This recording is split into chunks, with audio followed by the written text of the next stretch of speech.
time you walk into the room, got me feeling crazy, shot my heart boom boom. Any other boy would stare, but me I look away, cause you're making me scared. Trying not to breathe, 1, 2, 3. Assalamualaikum warahmatullahi wabarakatuh. Di sini saya akan menjelaskan materi tentang asuhan keperawatan sindrom Cushing. Langsung saja. Yang pertama, pengertian.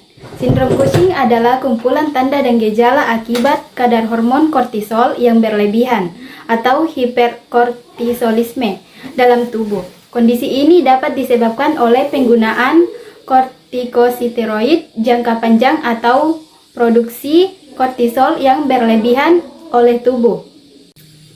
Selanjutnya, etiologi. Sindrom Cushing terjadi karena kadar hormon kortisol dalam tubuh terlalu tinggi. Penyebabnya dapat berupa yang pertama, penggunaan obat kortikosteroid jangka panjang seperti prednison yang merupakan penyebab paling sering.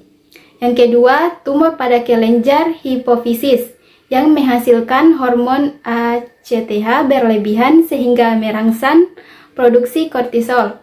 Yang ketiga, tumor pada kelenjar adrenal yang memproduksi kortisol secara berlebihan. Selanjutnya, patofisiologi. Peningkatan kadar hormon kortisol menyebabkan gangguan pada metabolisme tubuh.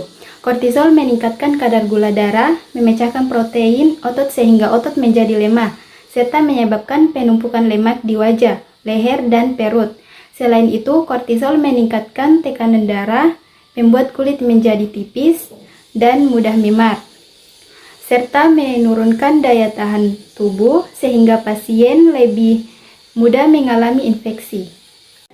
Tanda dan gejalanya, yang pertama wajah membulat atau moon face, yang kedua penumpukan lemak di belakang leher, yang ketiga obesitas sentral atau lemak menumpuk di perut, yang keempat kulit tipis, mudah memar dan muncul stripe berwarna ungu, dan yang kelima kelemahan otot dan mudah lelah.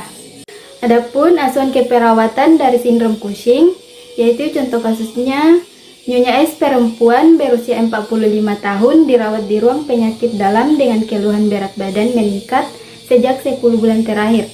Pasien mengatakan wajahnya menjadi bulat, terdapat benjolan lemak di belakang leher, sering merasa lemah, mudah lelah, dan tekanan darah sering tinggi. Pasien memiliki riwayat mengonsumsi prednison selama 2 tahun karena penyakit autoimun. Selanjutnya pengkajian. Yang pertama, identitas. Nama Nyonya S, umur 45 tahun, jenis kelamin perempuan. Data subjektif, berat badan meningkat, sering merasa lemah dan mudah lelah. Otot terasa lemah, sering haus dan mudah lapar. Cepat lelah saat beraktivitas, sulit tidur. Yang ketiga, data objektif. Kesadaran kompos mentis, tekanan darah 170/100 mmHg, nadi 98 kali per menit, laju pernapasan 22 kali per menit, suhu 36,8 Celcius, berat badan 82 kg, TB 157 cm, moon face, mufalohum, serapium pada abdomen, kulit tipis dan mudah memar, kelemahan otot ekstremitas. Adapun diagnosis keperawatannya atau SDKI, yang pertama ketidakseimbangan nutrisi lebih dari kebutuhan tubuh berhubungan dengan hiperkortisolisme dibuktikan dengan obesitas sentral, peningkatan berat badan, dan nafsu makan meningkat. Yang kedua, intoleransi aktivitas berhubungan dengan kelemahan otot dibuktikan dengan mudah lelah, penurunan kekuatan otot, dan keterbatasan aktivitas. 3. Risiko infeksi berhubungan dengan penurunan sistem imun akibat meningkatnya kadar kortisol. Selanjutnya perencanaan keperawatan. Yang pertama, ketidakseimbangan nutrisi. Tujuannya status nutrisi membaik dalam 3x24 jam. Intervensi, kaji status nutrisi, pantau berat badan dan glukosa darah, edukasi diet, kolaborasi dengan ahli gizi. Yang kedua, intoleransi aktivitas. Tujuannya toleransi aktivitas meningkat dalam 3x24 jam. Intervensinya kaji kelelahan, pantau tanda vital, beri waktu istirahat, anjurkan latihan ringan bertahap. Yang ketiga, risiko infeksi. Tujuannya tidak terjadi infeksi selama perawatan. Intervensi, pantau tanda infeksi, jaga kebersihan, ajarkan cuci tangan, gunakan teknik aseptik. Adapun intervensinya, yang pertama diagnosa 1, ketidakseimbangan nutrisi, lebih dari kebutuhan tubuh, intervensi, kaji pola makan, nafsu makan, dan konsumsi gula, garam, lemak. Timbangan berat badan dan pantau IMT berkala. Monitor kadar glukosa darah, anjurkan diet rendah kalori, gula, dan garam sesuai kondisi. Edukasi pengaturan pola makan untuk kontrol berat badan dan gula darah. Kolaborasi dengan ahli gizi. Selanjutnya diagnosa 2, intoleransi aktivitas. Intervensinya, yang pertama kaji kelelahan dan kemampuan aktivitas. Pantau tekanan darah, nadi, dan respon sebelum dan sesudah aktivitas. Ketiga, berikan waktu istirahat. Yang keempat, anjurkan latihan ringan bertahap. Keempat, bantu aktivitas yang memerlukan tenaga. Yang kelima, edukasi peningkatan aktivitas bertahap.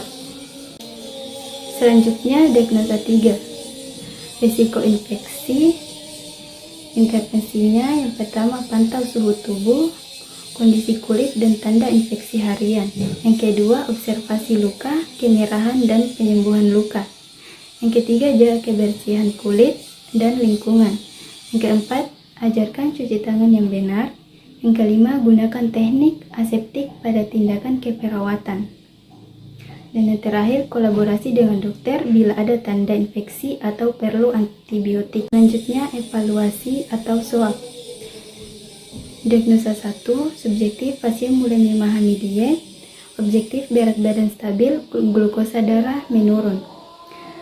Analisisnya, masalah terasa sebagian.